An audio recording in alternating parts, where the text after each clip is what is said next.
Welcome to my World History Notes, where I read from the book that I wrote to teach homeschoolers world history, A Bible Believer Looks at World History. You can find it on lulu.com, amazon.com, or the Bible Baptist Bookstore. Just follow me here. And this is from the perspective of a Bible believer, not a fundamentalist, not a Roman Catholic, not a Muslim, not an atheist, not a Hindu, not any kind of secularist. So you might not agree with my conclusions. You probably won't, but you should at least know about the topics I discuss. That's all I'm concerned about, is that you are at least conversant in world history to a certain extent, so you'll be able to understand what's happened before. So we're talking today late 1900s. So in South Asia, Britain fought wars with Afghanistan and invaded the country, nearly coming to war with Russia, which would and then also attempted an invasion in 1885.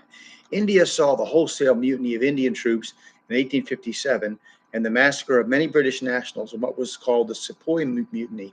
A sepoy or sepoy was a native soldier serving under the British. The horrors of this attack on British colonists and administrators rivaled the scene of the famous Black Hole of Calcutta, where in 1756, Bengal troops held British prisoners in conditions that led to the deaths of many.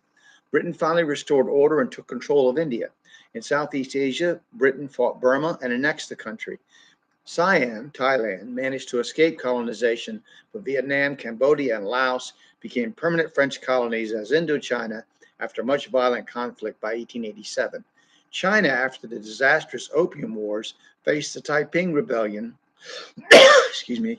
which saw the fame of General Chinese Gordon, who later died in the Sudan. After this was quelled, there was an 1894 war with Japan called the Sino-Japanese War over the two countries' rivalry in Korea. The Japanese won. U.S. Commodore Perry had forcibly opened up Japan to the outside world in 1854, and Japan, in very rapid manner, started to become a modern state. The United States completed its conquest of its western territories, fighting and winning many wars with the native inhabitants, we call the Indians. Almost immediately upon its coast-to-coast success, it engaged in a war with Spain, sparked by the sinking, possibly an accident, of a battleship, the USS Maine, in Cuba's Havana Harbor. By the end of the century, the U.S. had gone from being a continental power to a world power, taking possession of Spain's former colonies, Cuba and the Philippines, in Asia. A final note on warfare in the latter half of the 19th century. It's interesting to note France's role in attempting to control Mexico during the American Civil War. This short reign of Maximilian, the involvement of the French Foreign Legion, and the triumph of the Mexican hero Benito Juarez are all of interest, but have little effect on the world's geopolitical scene.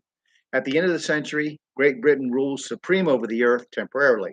In the latter half of the 19th century, a movement rose to the forefront which called for the return of Israel to its national homeland, called Zionism. Among the many apologists for this effort was lawyer, journalist, and playwright Theodore Herzl.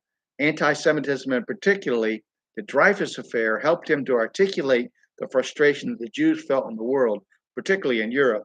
The World Zionist Congress met in Basel, Switzerland in 1897. Finally, this movement led to the state of Israel being formed in the fallout of Europe's colonial empires disintegrating, as well as Ottoman Turkey's collapse. We're going to discuss some things about Christianity next, and then we're gonna move on to Darwin and Marx, arts and sciences, things like that, in the latter half of the 1900s.